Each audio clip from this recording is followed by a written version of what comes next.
സൂര്യനെ ഉടയാടയാക്കിയ സ്ത്രീ, ശിരസിൽ 12 നക്ഷത്രങ്ങൾ കൊണ്ടുള്ള കിരീടം, പാദങ്ങൾക്കടിയിൽ ചന്ദ്രൻ. എന്തുകൊണ്ടായിരിക്കാം പരിശുദ്ധ അമ്മയെക്കുറിച്ച് യോഹന്നാൻ ശ്രീ കണ്ട ഈ ദർശനത്തിൽ പാദങ്ങൾക്കടിയിൽ ചന്ദ്രൻ എന്നത്? ഈ ചന്ദ്രന്റെ സൂചന എന്തിനാണ് ഇത് പാദങ്ങൾക്കടിയിൽ വന്നത്? അതിനെക്കുറിച്ചുള്ള വിശുദ്ധ ഗ്രന്ഥത്തിൽ പറഞ്ഞിട്ടുള്ള കാര്യങ്ങളും ചരിത്രപരമായി സംഭവിച്ചിട്ടുള്ള കാര്യങ്ങളുമാണ് ഇന്ന് ഈ വീഡിയോയിൽ അച്ഛൻ പങ്കുവെക്കാനായിട്ട് പോകുന്നത്. ഒരുപക്ഷെ നിങ്ങൾ നിങ്ങളുടെ ജീവിതത്തിൽ കേട്ടിട്ടുണ്ടായിരിക്കില്ല. ഈ ഒരു കാര്യം വായിച്ച് ധ്യാനിച്ച് മനസ്സിലാക്കി കഴിഞ്ഞപ്പോൾ എനിക്കുണ്ടായ സന്തോഷം വളരെ വലുതാണ്.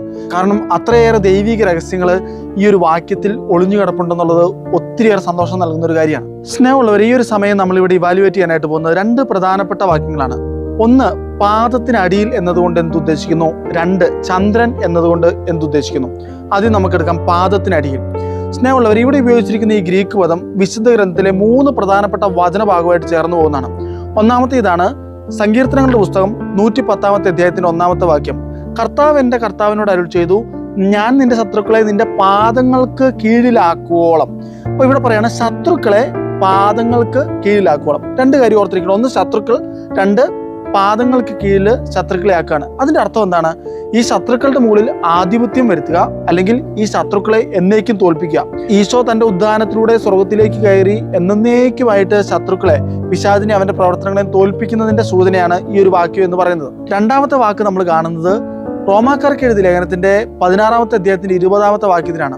സമാധാനത്തിന്റെ ദൈവം ഉടൻ തന്നെ പിശാചിനെ നിന്റെ പാദങ്ങൾക്ക് കീഴിലാക്കി, എന്നുവെച്ചാൽ പാദങ്ങൾക്ക് അടിയിലാക്കി തകർത്ത് കളയും. അപ്പൊ ഇവിടെ നമ്മൾ ഇതേ കാര്യം തന്നെ കാണുന്നു. പാദങ്ങൾക്കടിയിൽ പിശാചിനെ തകർത്ത് കളയുന്നു. അപ്പൊ ഈ 2 വചനഭാഗത്തും ശരിക്കും പാദങ്ങൾക്കടിയിൽ എന്നതുകൊണ്ട്, പ്രത്യേകിച്ച് ഗ്രീക്കിൽ ഇത് നോക്കുമ്പം to have dominion, to completely conquer, അതായത് എന്നേക്കുമായിട്ടുള്ള ഒരു അധികാരം ഉണ്ടാകുക, ഡോമിനൻസ് ഉണ്ടാവുക എന്നൊക്കെയാണ് ശരിക്കും ഈ വാക്കുകൊണ്ട് അർത്ഥമാക്കുന്നത്. ഇനി നമ്മൾ ഇതിന്റെ ഹിഞ്ചിലേക്ക് പോകാം. എവിടെയാണ് ശരിക്കും ഇത് കണക്ട് ആയിരിക്കുന്നത്? അത് നമ്മൾ കാണണമെങ്കിൽ ഉൽപ്പത്തി പുസ്തകത്തിന്റെ 3-ാമത്തെ അധ്യായത്തിന്റെ 15-ാമത്തെ വാക്യത്തിലേക്ക് പോകണം. അതായത് ഉൽപ്പത്തി പുസ്തകത്തിന്റെ 3-ാമത്തെ അധ്യായത്തിന്റെ 15-ാമത്തെ വാക്യത്തിൽ നീയും സ്ത്രീയും നിന്റെ സന്തതി അവളുടെ സന്തതിയും തമ്മിലും ശത്രുത ഉളവാക്കും എന്ന് പറഞ്ഞതിന് ശേഷം അവൻ നിന്റെ തല തകർക്കും എന്ന് പറയാണ്. തല തകർക്കും എന്ന് പറഞ്ഞു കഴിഞ്ഞാൽ ഇനി ഈ സന്തതിക്ക്, ഈ സ്ത്രീക്കും സന്തതിക്കും ഇവന്റെ മുകളിൽ എന്തുണ്ടായിരിക്കും?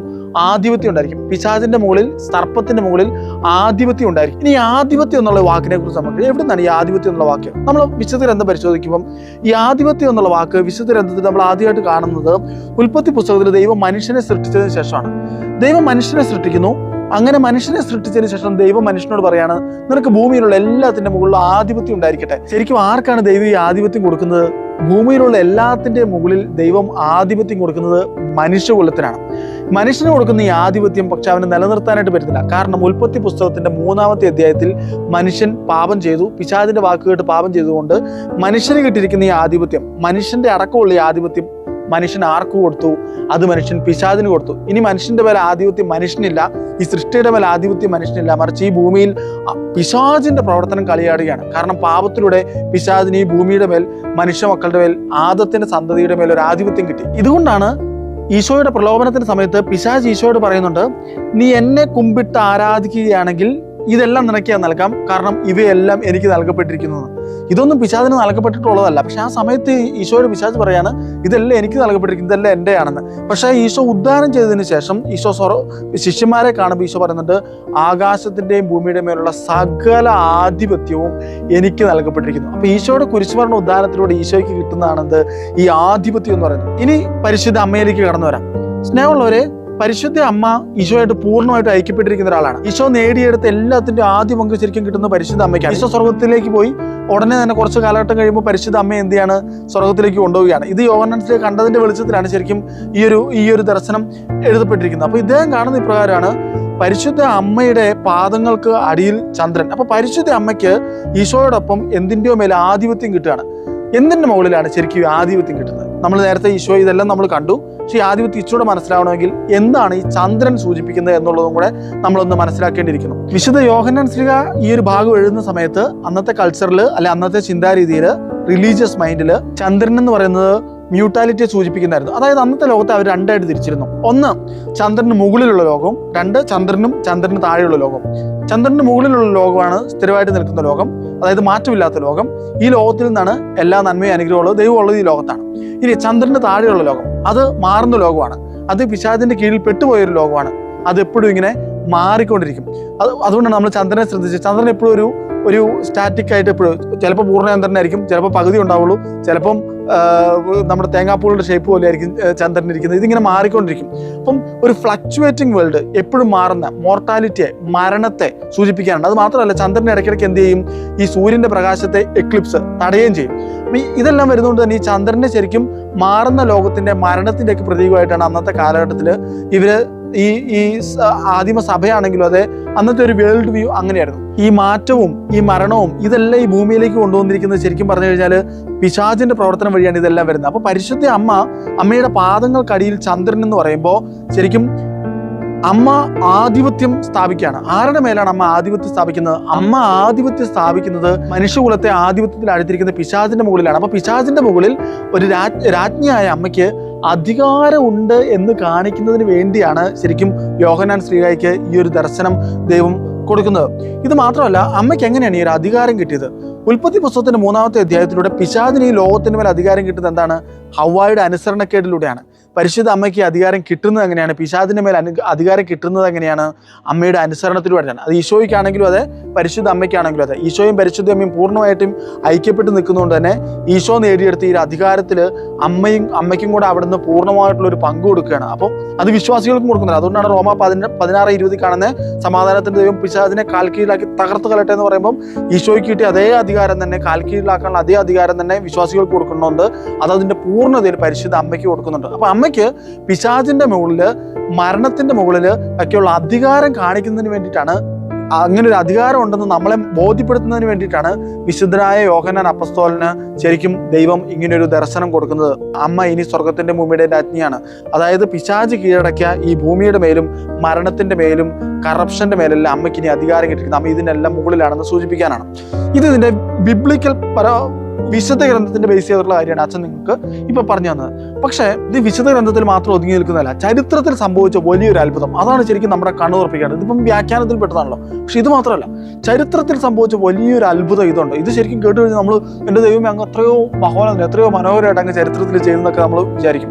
സ്നേഹമുള്ളവരെ, ഇനി അച്ഛൻ പറയാൻ പോകുന്നത് നിങ്ങൾ ശ്രദ്ധിച്ച് ചെയ്യണം. കാരണം എന്താ വെച്ചാൽ അത് അന്നത്തെ കാലത്ത് സംഭവിച്ചത് ഇന്ന് റെലവൻ്റ് ആണ് നമുക്ക്. അതുകൊണ്ട് നിങ്ങൾ ശ്രദ്ധിച്ച് ചെയ്യണം. 1571 ആ കാലഘട്ടത്തിൽ ഓട്ടോമൻ തുർക്കി ഈ യൂറോപ്പിലേക്ക് കടക്കുകയാണ്. അദ്ദേഹം ഈസ്റ്റേൺ വേൾഡ് കീഴടക്കി, തുർക്കി, കോൺസ്റ്റാന്റിനോപ്പിള്, എഫേസോസ് ഇങ്ങനെയുള്ള എല്ലാ സ്ഥലങ്ങളും കീഴടക്കി അവിടെയെല്ലാം ശക്തമായ ഇസ്ലാമികവൽക്കരണം നടത്തി. അവിടെയുള്ള ക്രിസ്ത്യാനിറ്റി അദ്ദേഹം തൂത്തെറിഞ്ഞു. ആ ചരിത്രമൊക്കെ നമുക്കറിയാം. അദ്ദേഹം ഇനി യൂറോപ്പിലേക്ക് കടക്കാണ്. യൂറോപ്പിൽ കടന്ന് യൂറോപ്പ് മുഴുവനും ഇസ്ലാമികവൽക്കരിക്കാനായിട്ട് പോവുകയാണ്. ഇങ്ങനെ വരുമ്പം ഈ ക്രിസ്ത്യൻ സൈന്യം ഇതിനെ എതിരിടുകയാണ്. ഇവർക്കൊരു പ്രശ്നമുണ്ട്. ഔട്ട് നമ്പേർഡ് ആണ്. വളരെ കുറച്ച് ആൾക്കാർ മാത്രമേ ക്രിസ്ത്യാനികളുടെ കൂടെയുള്ളൂ. എങ്ങനെയാണ് ഈ സൈന്യത്തെ തോൽപ്പിക്കുക എന്ന് ഇവർക്ക് അറിയത്തില്ല. ഇങ്ങനെയുള്ളപ്പം പരിശുദ്ധനായ മാർപ്പാപ്പ പിയൂസ് 5 മാർപ്പാപ്പ അദ്ദേഹം ചെയ്തൊരു കാര്യമുണ്ട്. അദ്ദേഹം യൂറോപ്പിനോട് മുഴുവൻ പറഞ്ഞു, നിങ്ങൾ ജപമാല കരങ്ങളിലെടുക്കും. ജപമാല കരങ്ങളിലെടുത്ത് പരിശുദ്ധ അമ്മയുടെ സഹായം തേടി പ്രാർത്ഥിക്കുമെന്ന് പറയാണ്. അങ്ങനെ 1571 ഒക്ടോബർ 7-ാം തീയതി വളരെ കുറച്ച് സൈന്യം മാത്രം ഉണ്ടായിരുന്ന ഈ ക്രിസ്ത്യാനികളുടെ സൈന്യം ജപമാല ചൊല്ലി പ്രാർത്ഥിച്ചതിന്റെ ഫലമായിട്ട്, പരിശുദ്ധ അമ്മയോട് പ്രാർത്ഥിച്ചതിന്റെ ഫലമായിട്ട് യുദ്ധം അത്ഭുതകരമായിട്ട് വിജയിക്കുകയാണ്. അങ്ങനെ വിജയിച്ചതിന്റെ ഫലമായിട്ട് നന്ദി പ്രകാശനമായിട്ടാണ് ഒക്ടോബർ 7-ാം തീയതി ജപമാല രാജ്ഞിയുടെ തിരുനാൾ നമ്മൾ ആഘോഷിക്കുന്നത്. ഒക്ടോബർ മാസം ജപമാല മാസമായിട്ട് നമ്മൾ കൊണ്ടാടാനുള്ള കാരണവും ഇതാണ്. ഇതിന്റെ സർപ്രൈസിങ് ഫാക്ട് എന്താണെന്നറിയോ? ഈ ഓട്ടോമൻ തുർക്കിയുടെ ഇവരുടെ സിമ്പിൾ എന്തായിരുന്നു അറിയോ? ഇവരുടെ സിമ്പിൾ ശരിക്കും ചന്ദ്രക്കലയായിരുന്നു. നമ്മുടെ തേങ്ങാപ്പൂള് പോലെ ഇരിക്കുന്ന ചന്ദ്രക്കല, ഈ ക്രസന്റ് നമ്മൾ പറയല്ലേ, ഈ ചന്ദ്രക്കലയായിരുന്നു ഇവരുടെ സിമ്പിൾ എന്ന് പറയുന്നത്. ശരിക്കും ഓട്ടോമൻ തുർക്കിയെ പരിശുദ്ധ അമ്മയുടെ മാധ്യസ്ഥം വഴിയായിട്ട് കീഴടക്കുമ്പം അതിനുശേഷം പിന്നീട് വന്ന എല്ലാ പിക്ചറുകളിലും, പരിശുദ്ധ അമ്മയെ ഡെപ്പിക്ട് ചെയ്യുന്ന എല്ലാ പിക്ചറുകളിലും ഇവർ ഈ പൂർണ്ണചന്ദ്രനെ വരയ്ക്കുന്നതിന് പകരമായിട്ട് ഒരു ക്രസന്റ്, അതായത് ചന്ദ്രക്കല വരച്ചിട്ട് അതിന്റെ മുകളിൽ പരിശുദ്ധ അമ്മ നിൽക്കുന്നതായിട്ട് പിന്നീടുള്ള പിക്ചറുകളിലെല്ലാം വന്നു. ശരിക്കും ക്രൈസ്തവ ലോകത്തെ ഉന്മൂലനം ചെയ്യുക എന്നുള്ളത് പിശാചിന്റെ സ്വപ്നമായിരുന്നു. അതാണ് നമ്മൾ വെളിപാടിന്റെ പുസ്തകത്തിന്റെ 12-ാമത്തെ അധ്യായം നമ്മൾ കാണുന്നുണ്ട്. ക്രിസ്തുവിൽ വിശ്വസിച്ചിരുന്നവരോടും അവളുടെ സന്തതികളോട് യുദ്ധം ചെയ്യാനായിട്ട് അവൻ പുറപ്പെട്ടിരിക്കുന്ന ആരാണ്? ഈ തിന്മയുടെ അരൂപിയാണ്. അത് ഇസ്ലാമിക വൽക്കരണത്തിലൂടെ ക്രൈസ്തവ ലോകത്തെ മുഴുവൻ തുടച്ചു നിൽക്കാനായിട്ട് വന്നു. അപ്പൊ അങ്ങനെ വന്ന സമയത്ത് പരിശുദ്ധ അമ്മയുടെ മാധ്യസ്ഥ അത്ഭുതകരമായിട്ട് ഇടപെടുകയാണ്. അങ്ങനെ ഇടപെട്ട് അമ്മ ഈ ചന്ദ്രക്കലയുടെ മുകളിൽ എന്നേക്കുമായിട്ട് അമ്മ വിജയം വരിക്കണം. അപ്പം ജനങ്ങൾക്ക് മുഴുവൻ അത് മനസ്സിലായത് ഇതായി. പക്ഷെ ഇതിന് ഇവിടെ ഫാസിനേറ്റിംഗ് ആയിട്ടുള്ള വേറൊരു കാര്യമുണ്ട്. ഇതിന് വേറൊരു ബന്ധം കൂടെ ഉണ്ട്. 1571 ഒക്ടോബർ 7-ലെ കാര്യമാണ് അച്ഛനിപ്പോൾ പറഞ്ഞത്. പക്ഷെ 1531, അതായത് 40 വർഷങ്ങൾക്ക് മുമ്പ് അത്ഭുതകരമായ ഒരു കാര്യം സംഭവിക്കുന്നുണ്ട്. അത് യൂറോപ്പിലല്ല, അത് അമേരിക്കയിലാണ്. അമേരിക്കയില് മെക്സിക്കോയില് പരിശുദ്ധ അമ്മ ഗ്വാഡലൂപ്പയിൽ പ്രത്യക്ഷപ്പെടുന്നു. ഗ്വാഡലൂപ്പയിൽ പ്രത്യക്ഷപ്പെടുന്ന ആ പരിശുദ്ധ അമ്മയിലാണ് നമ്മൾ ആദ്യമായിട്ട് ഈ ക്രസന്തിന്റെ, അതായത് ഈ ചന്ദ്രക്കലയുടെ മുകളിൽ കാലുവെച്ച് അല്ലെ ആ ചന്ദ്രക്കലയെ കീഴ്പ്പെടുത്തിക്കൊണ്ടുള്ള മാതാവിനെ നമ്മൾ കാണുന്നത് ഗ്വാഡലൂപ്പ മാതാവിൻ്റെയാണ്. നിങ്ങൾക്കറിയാലോ, ഈ രൂപം ഒരു മനുഷ്യൻ വരച്ച രൂപമല്ല. അത്ഭുതകരമായിട്ട് അദ്ദേഹത്തിന്റെ ആ വിഷണറിയുടെ ഉടുപ്പിൽ പതിഞ്ഞ രൂപമാണ് ഈ ഗ്വാഡലൂപ്പ മാതാവിന്റെ രൂപം എന്ന് പറയുന്നത്. അപ്പൊ അത്ഭുതകരമായിട്ട് ഇങ്ങനെ പതിഞ്ഞ ഈ രൂപത്തിലാണ് ശരിക്കും ചന്ദ്രക്കലയുടെ മുകളിൽ അമ്മ വിജയം വരിക്കുന്നതായിട്ട് കാണുന്നത്. 1531 ഈ പടം അങ്ങനെ വെളിപ്പെട്ടു. ഇതിനുശേഷം 40 വർഷം കഴിഞ്ഞിട്ട് അവിടുത്തെ മെക്സിക്കോയിൽ അന്ന് അവിടെ ഉണ്ടായിരുന്ന ആർച്ച് ബിഷപ്പ് അദ്ദേഹം എന്ത് ചെയ്തു? അദ്ദേഹം ഈ ഗ്വാഡലൂപ്പ മാതാവിന്റെ ഈ ചിത്രം സ്പെയിനിന്റെ രാജാവായി ഫിലിപ്പ് രണ്ടാമൻ രാജാവിന് കൊടുത്തു വിട്ടു. ഈ രാജാവ് എന്ത് ചെയ്തു? അപ്പം അന്ന് യുദ്ധത്തിന് പോവുകയാണ്, ഈ ഓട്ടോമൻ തുർക്കിയായിട്ടുള്ള യുദ്ധത്തിന് പോവുകയാണ്. പോകുമ്പം അന്നത്തെ കമാൻഡർക്ക് അന്ത്രേ എന്ന് പറയുന്ന ഈ കമാൻഡർക്ക് ഫിലിപ്പ് രണ്ടാമൻ രാജാവ് ഈ ചിത്രം കൊടുത്തിട്ട് പറയാണ്, ഇത് വെച്ച് പ്രാർത്ഥിച്ചോളാൻ പറയാണ്. അങ്ങനെ ഇവർ യുദ്ധം നടക്കുന്ന സമയത്ത് ആ മെയിൻ ഫ്ലാഗ്ഷിപ്പ് കപ്പൽ, അതായത് ഏറ്റവും മുമ്പിൽ പോകുന്ന ആ കപ്പലിന്റെ കപ്പലിലൊരു റൂമിൽ ഇദ്ദേഹം എന്ത് ചെയ്തു? ഈ ചിത്രം വെച്ചു, മാതാവിന്റെ ഈ ചിത്രം വെച്ചു. ഈ ഗ്വാഡലൂപ്പ മാതാവിന്റെ ചിത്രം വെച്ചിട്ട് അമ്മയെ രക്ഷിക്കണേ എന്ന് പ്രാർത്ഥിച്ചു. ശരിക്കും ഗ്വാഡലൂപ്പ മാതാവ് പ്രത്യക്ഷപ്പെടുന്നത് തന്നെ ഈ ക്രസന്റിന്റെ മേളിൽ അമ്മ വിജയം വരിച്ച് നിൽക്കുന്നതായിട്ടാണ്. അതിന്റെ കൂടെ എന്താണ്? ഒരു വ്യാളി ചുറ്റിപ്പിടിച്ചിട്ടുണ്ട്. അതിനൊരു കാരണം കൂടിയുണ്ട്. കാരണം എന്ന് വെച്ചാൽ അന്നത്തെ അവരുടെ കൾച്ചറിൽ, മെക്സിക്കോയിലെ അവരുടെ കൾച്ചറിൽ അത് ശരിക്കും മൂൺ ഗോഡിനെ സൂചിപ്പിക്കുന്നതായിരുന്നു. മൂൺ ഗോഡ് മാത്രമല്ല, നാശത്തെയും മരണത്തെയൊക്കെ സൂചിപ്പിക്കുന്ന, സഫറിങ്ങിനെയൊക്കെ സൂചിപ്പിക്കുന്ന ദേവതയെ സൂചിപ്പിക്കുന്നതായിരുന്നു. അപ്പൊ അമ്മ ഇതിന്റെ എല്ലാം മുകളിൽ വിജയം വരിക്കുകയാണ്. അത് നിങ്ങൾ ഓർത്ത് നോക്കിയേ, 40 വർഷം മുമ്പ് അത്ഭുതമായിട്ട് അമ്മ ഇത് ഒരു പ്രവചനം എന്ന് പറഞ്ഞാണ് ശരിക്കും ഗ്വാഡലൂപ്പ മാതാവ് പ്രത്യക്ഷപ്പെടുന്നതും ഈ ക്രസന്റിന്റെ മേൽ അല്ലെങ്കിൽ ഈ ചന്ദ്രക്കലയുടെ മുകളിൽ വിജയം വരിച്ച് നിൽക്കുന്നതായിട്ട് കാണുകയും ചെയ്യുന്നത്. അതിനുശേഷം ഇവര് ജപമാലയിൽ പ്രാർത്ഥിച്ചു, അല്ലെങ്കിൽ ഇദ്ദേഹം ഈ ഗ്വാഡലൂപ്പ മാതാവിന്റെ പിക്ചറിന് മുമ്പിൽ ഇരുന്ന് പ്രാർത്ഥിച്ചു. യുദ്ധത്തിന് പോയി. ഒക്ടോബർ 7-ാം തീയതി അത്ഭുതകരമായിട്ട് പരിശുദ്ധ അമ്മയുടെ മാധ്യസ്ഥം വഴിയായിട്ട് വിജയിക്കുകയാണ്. അപ്പോൾ ഒന്ന് ബിബ്ലിക്കൽ ഇതാണ്. അതെന്താണ്? പിശാചിന്റെയും അവന്റെ ആധിപത്യത്തിന്റെയും മുകളിൽ പരിശുദ്ധ അമ്മയ്ക്ക് എന്നേക്കും കിട്ടിയ വിജയമാണ്. രണ്ടാമത്തെ ചരിത്രത്തിൽ സംഭവിച്ചാണ്. ഈ ഒരു കാര്യം ചരിത്രത്തിൽ എന്തായിട്ട് മാറുന്നു? ചരിത്രത്തിൽ അത് പൂർണ്ണമായിട്ട് നിറവേറുകയാണ്. പിശാചിന്റെ, പ്രത്യേകിച്ച് അമ്മയുടെ മക്കളെ, ദൈവത്തിന്റെ കൽപ്പനകൾ കാക്കുന്നവരുടെ മക്കളെ വകവരുത്താനായിട്ട് പിശാച് ഇസ്ലാമിക വൽക്കരണത്തിന്റെ രൂപത്തിൽ ഈ കാലഘട്ടത്തിലേക്ക് കടന്നു വന്നപ്പം അമ്മ അത്ഭുതകരമായിട്ട് ഇടപെടുകയും അമ്മ അതിന്റെ മുകളിൽ വിജയം വരിക്കുകയും ചെയ്യാണ്. അപ്പൊ സ്നേഹമുള്ളവരെ, ഒന്ന് ഓർത്തേക്ക്, ഒരു ചന്ദ്രന്റെ മുകളിൽ വിശുദ്ധ യോഹന്നാൻ അപ്പോസ്തലൻ കാണുമ്പം എത്രയോ വർഷങ്ങൾക്ക് ശേഷം അത് അത്ഭുതകരമായിട്ട് നിറവേറുകയാണ്. അന്ന് നിറവേറരുത്. അമ്മയ്ക്ക് മരണത്തിന്റെ മേൽ അധികാരമുണ്ട്, മാറ്റത്തിന്റെ മുകളിൽ അധികാരമുണ്ട്. അമ്മ ഈശോയോടൊപ്പം എന്നേക്കും നിലനിൽക്കുന്നുള്ള ഒരു അടയാളം.